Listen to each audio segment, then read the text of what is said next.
Karibu.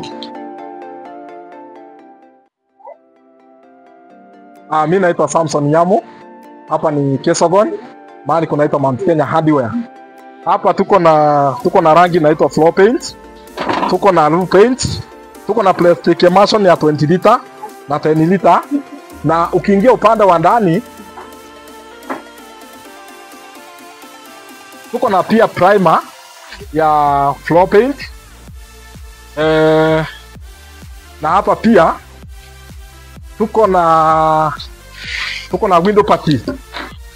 Kwa hivyo tunashukuru sana watu wa Kristo, na tunasema karibuni sana, na tena karibuni, na makastoma wote wenye wanajua Mount Kenya Hardware, karibuni mnunue rangi ya Kristo na Mungu atawasaidia sana. Kwa hivyo karibuni na karibuni tena na tena.